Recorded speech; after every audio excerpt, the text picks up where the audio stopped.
Head to Jupyter official website for written instructions.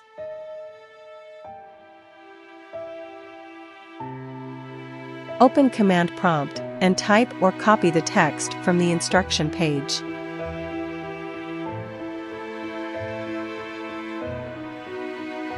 Sometimes, you might need to update the PIP module. Follow what the text is showing above.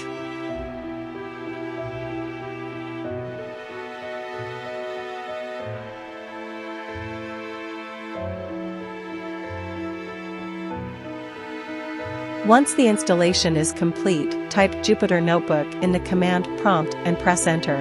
This will start the Jupyter Notebook server and open a new browser window. You can create a new Jupyter Notebook by clicking on the New button and selecting Python 3 or any other kernel you wish to use.